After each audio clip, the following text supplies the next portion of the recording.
Okay, so this is going to be, I guess I was about to say informative, but not as strict or structured. I'm going over the quiz review. I'm going to go over each one of these problems. I'm doing each one of these problems. So, 1 through 12. They're all going to be done by me. I am not going to say what problems they are. Well, I will say, I'll number it, but I'm not going to say the instructions for each one. You should be looking at this. This is to help you to be ready for your quiz that is happening whatever the next day it is. For third and fourth hour, that is going to be on Wednesday. For fifth and sixth, that will probably be on Thursday. We will discuss that at a different time. Anyways, I'm gonna go over each one. I'm not gonna give like full instructions of like writing everything down. I'm just gonna do it because I got stuff to do tonight. I gotta read Hunter x Hunter. I gotta bake some cookies for a soup off. Yeah. So I got stuff to do. But we're gonna do exercise 1 and 2 first off. And this is identifying, I guess I am saying it, whoops. Figuring out the triangle by its sides and its angle. By its sides, since there's no congruent markings, I can say that this is a scalene triangle. And by its angles, I can say that it is a right triangle because it has a right angle. For number 2, oh, by the way, each thing, oh crap, each of the ones that you want to do, or like each problem will have its own timestamp, by the way, so do what you want with that. Number 2, it's isosceles. You can see the congruent marks on the triangle itself. So we have an isosceles triangle that we're going to be dealing with this one. And noticing the angles, they are all less than 90 degrees. I can say that this is an acute angle. Or acute triangle has all acute angles, all 3 of them. This is more of a judgment call, unfortunately. Because all these angles are less than 90 degrees from just bird's eye view. But that's the only way you can make the call for this problem. You can't really find the measurement. So you got to do by the call, and it's acute. Because it ain't bigger than 90 degrees. They ain't obtuse angles. So for 3 and 4, we need to find the exterior angle. This is a lot of 5.1 stuff we're doing. So I'm going to do 4x minus 18, which is equal to 2x plus 6 plus 36. Everything is, these are the 2 non-adjacents. This is the exterior, and I'm going to combine everything together. So I'm going to combine the 36 and 6 first, so that's going to get 42 equal to 18 minus, equal to 4x minus 18. Gonna move my x to the other side to get 2x, or move my 2x to the other side to get 2x. And then I'm going to add 18 to this side, and that will end up getting 60. So I'll end up with 2x equals 60. I can divide by 2, getting x equals 30. So I have my x equals 30 now. All right, I just looked at the problem itself for 3 and 4. You do not need to do this. We're finding x. You're not finding the exterior angle. You're finding x. You can set it up. You have to do it by the exterior angle. You gotta set it up like the exterior angle problem to get x, but you don't need to do what I just did. This is the exterior angle though, if you were curious, but you don't need to actually find it. I take note of that because I was just about to do 4, and I was like, wait, there's no exterior angle. So what I can do now for this one, with our right triangle property, I think it's corollary 5.1. We can say that 2x plus 3x plus 5 equals 90 degrees. And then I can just solve for x. Combining all my terms together, I'd get 5x plus 5 equals 90. Minusing 5 on both sides, I get 5x equals 90. Divide by 5. That would lead me with x equals 15. I believe. No. X equals 18. I'm doing this in my head. Sorry. That's our final answer. X equals 15. So 5, this is one of the word problems. Take notice of the 4 times. We're trying to find 2 acute angles. One of them is a regular acute angle, and then the other one is 4 times the size of our first one. So I guess first thing I'm going to do is set it up like a, oh, by the way, it's a right triangle. So that it does equal 90 degrees. First thing I'm going to do is set all of them equal to, well, I'm going to set my 2 angles that I'm trying to find, 1 and 2, equal to 90. And then I will be able to sub in my 1s and 2s for x's. So I'm going to put x plus x here equals 90. But one of my x's needs to be 4 times bigger than the other. So I'm going to put a 4 right next to this one. So I know that this angle right here is going to be 4 times bigger than this one. Now I can combine and solve to get my x. And that shall be 5x equals 90. And look at that up there. I got that. So dividing by 5, I will end up with x equals 18. This is not your final answer, by the way. This is part of it, but not your full one. Now I got to take this 18 and plug it in to get my 2 acute angles.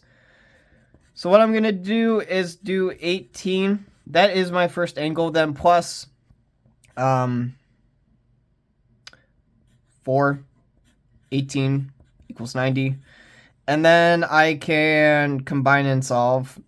Combine and then see my 90. So I have 8 plus, oh crap, 72. Yeah, that's 72. Is that actually 72? I have no idea. I don't have a calculator with me. It is 72. These are our 2 angles, 18 and 72. Forgot to mention for 4. If you don't like it setting up with it equally 90, you can always set it up like this, doing 2x plus 3x plus 5. Remembering that this is just one part of it. Plus 90 equals 180. But with our corollary 5.1, what about the right triangles that you can set these equal to 90? If you don't like that, you can always set it up like this. I forgot to mention that, but there's always different ways to set up to make it look nicer for you guys. So moving on, we're on number 6 now. I'm gonna move. Number 6, I'm asking you guys to give me all the sides and identify all of the pairs of the congruent corresponding parts on this figure. You can do the side lengths and the angles for this. I'm going to give you both the sides and angles. We're going to do angles first. Looking at our figure, we have that angle B is congruent to angle F. We know that angle C is congruent to angle G. Angle D is congruent to angle H. And angle A is congruent to angle E. We know those are all congruent with each other. We can also find the congruent sides as well, doing BC is congruent to FG. CD is congruent to GH. DA is congruent to HE. And AB is congruent to EF. All those are congruent to each other when you look at your figure. I know it doesn't have the side markings, but you can make those side markings because of these angles. It works out. So all is good. Now I can do, I can make my congruent statement, which is the fact that our figure, I'm going to call it BCDA, is congruent to figure FGHE. This is my final statement for everything to say, like, because of all of these and all of these, I can state that this figure is congruent. I believe it's a trapezoid. The trapezoids are congruent to each other because of the congruent markings that they have. This is your final answer, though. Because of all of this, you get this. 7's starting to get wonky. You're going to have to find X and Y in our figures that we're working with. Trying to figure out which one's the easiest one. All right, we know that L, M, and N are congruent to R, S, T. So what I'm going to do is find out what maps to what. So I'm going to write them out vertically, and I'm just going to move my arrows because each one is a corresponding part. L goes to R, M goes to S, N goes to T. That's their positionings in the name we're given. These are triangles. Did not put the triangles there. These are the positions that they are in the triangles. They map to each other. They're on the same points. So I can say that when I set this up, I guess the easiest thing to do, I need to find, I'm gonna go for X first. X is going to be the easiest thing for me to find. What I need to do is find the measurement for each angle so far, because like what we have right here, I have to draw this so I can actually like show you guys what I'm about to do. All right, this is L, M, N. This is T, S, R. There is a 63 right here, a 43, a 3x plus y, a 3x, and a 93. M goes to S, which also means S goes to M. They're congruent to each other, so I can move this 93 over to this side. I'm going to find the angle L, and angle L is congruent to angle R because they map to each other. So once I find what value this is, I'll be able to find my X. So that means I have to subtract 93 and 63 from 180. So I'm going to do 180 minus 93. Again, I don't have a calculator, so I have to do it by hand. So it's 67. Wow. No, wait, is that right? That can't be right. No way. That's not right. That's 87. Yep, 87. I was about to say 17 minus 9 is 16. That's not right. It's 87. That looks better. And then minus 63. That's 24. So angle L is 24. And then we can use angle L to find our X. Because L, I'll move this up here. Angle L is congruent to angle R. Did I say S? We can find angle R now because L is congruent to R. So I can put 24 is equal to 3x. Moving my 3 over, I'll end up with 3. I'll end up with 8. That's my end goal. So I found one of them. One of my values. But I'm not done yet. I still need to find my Y. I do know that we can plug in. Well, this is our only Y. And noticing the links, SR and ML. We have SR, ML. So that means I can set 43 equal to 3x plus y to find my y. So I'm going to do that. Those segments are congruent. So I'm actually just going to write the segments up top. I feel like that will help. Just so you know what you're working with. So 43 equals 3x plus y. I'm going to plug in my x. So I have 43 equals 3 times 8 plus y, which will mean I have 43 times 24. 43 equals 24 plus y. Subtracting my 24, I'll end up with 19 equals y. So in the end, you should have 19 and y. 19 for y, 8 for x. Speech is not in the vocabulary today. Oh my gosh. All right, 8. We're doing the same deal with finding x and y's. That's our goal. But we have a lot more congruent parts to work with. I'm going to draw this one out as well because I think that's just going to help at this point.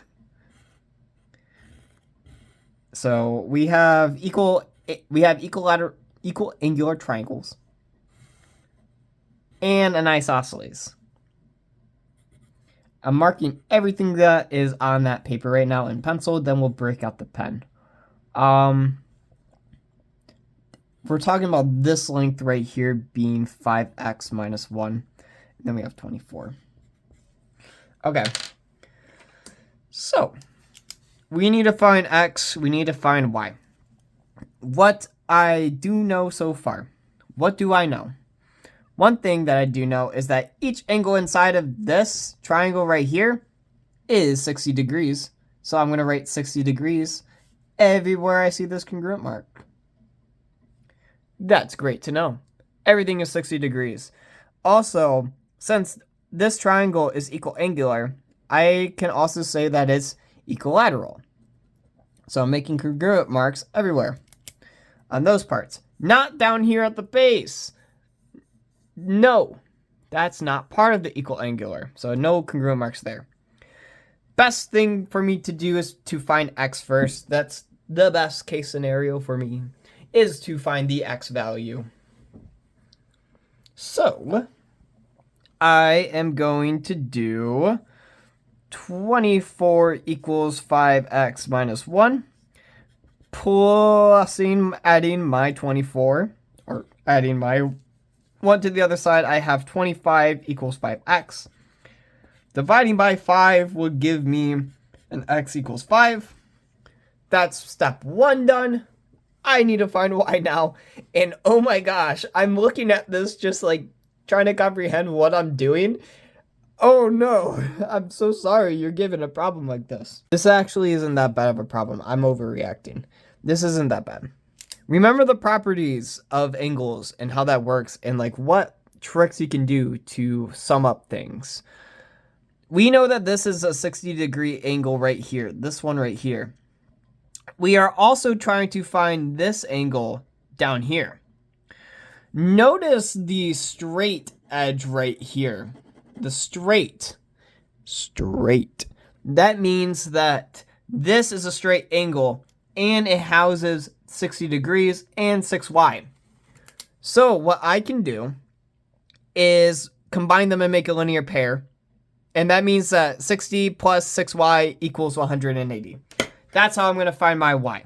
So I'm going to do 60 plus 6y equals 180. I'm going to subtract my 60 on both sides to get 6y equals 120. And then I can divide by 6 to get a y equals 20. Not too scary of a problem. Break it down with what you know. I was about to pull out a let's find these angles type of deal and then work from there. You can't do that.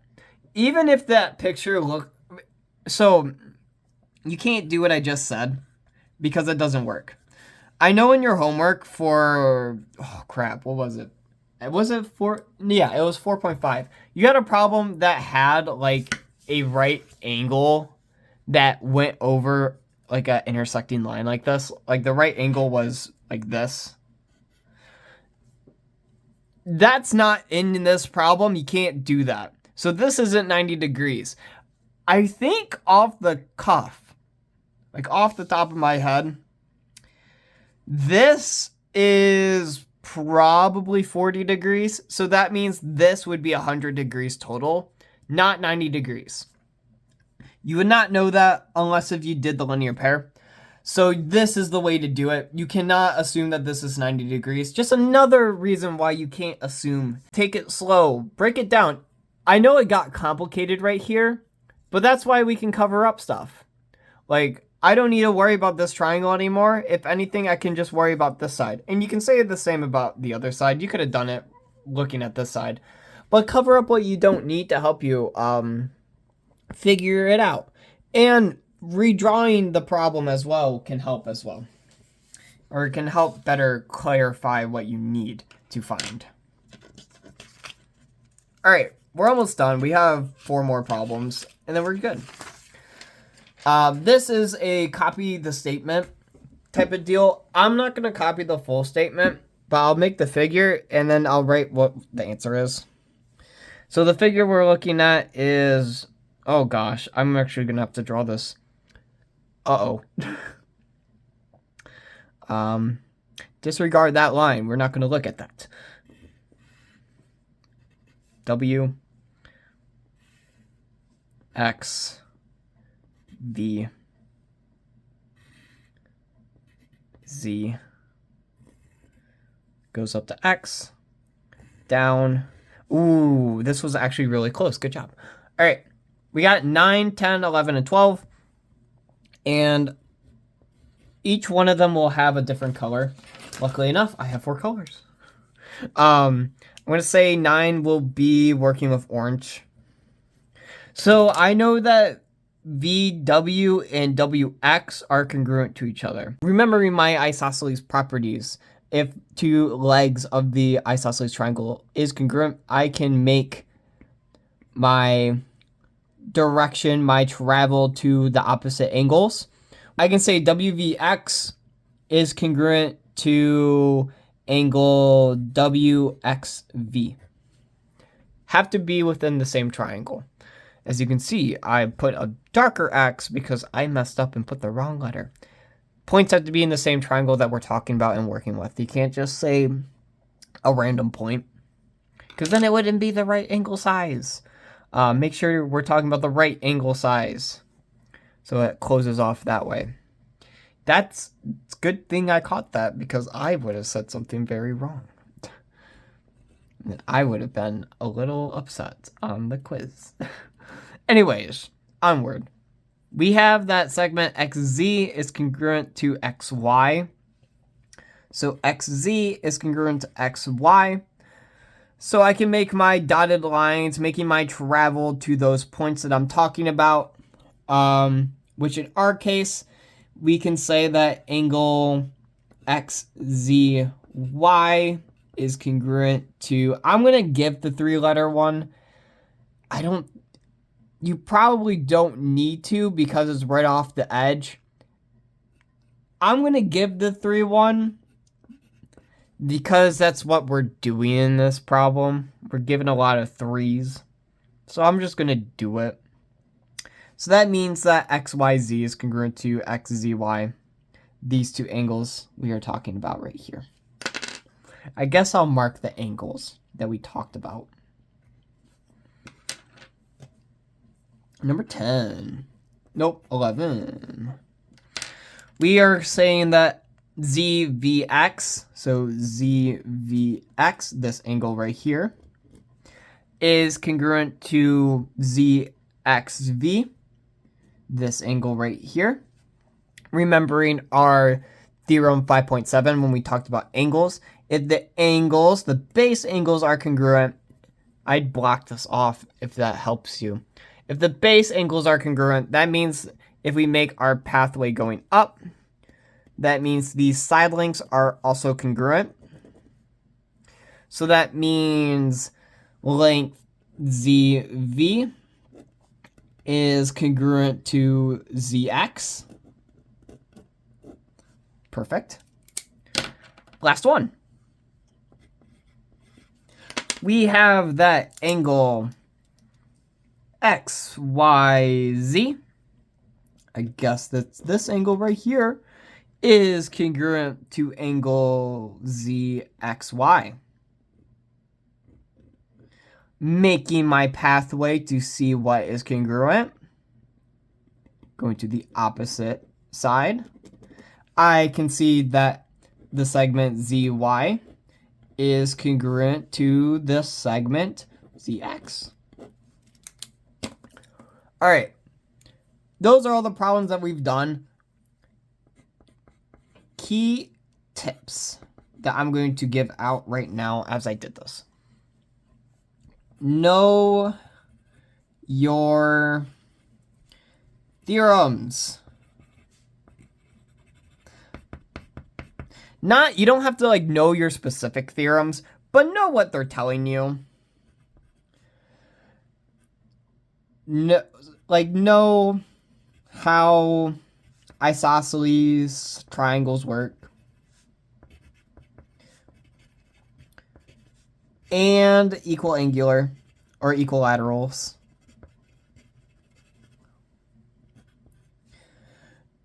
Triangle sum theorem is also very nice to know.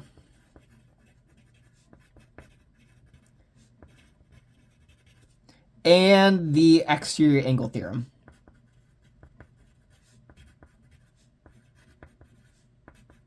Those are all good ones to know. Both of these came from 5.1. This was 5.4. Another thing is to take your time.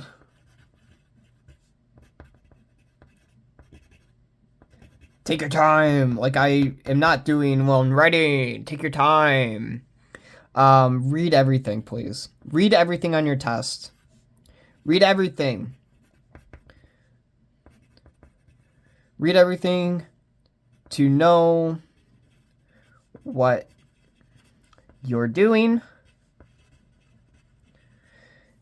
and what you are being asked to do. And do every problem, please. I'd love if you did every problem on your quiz.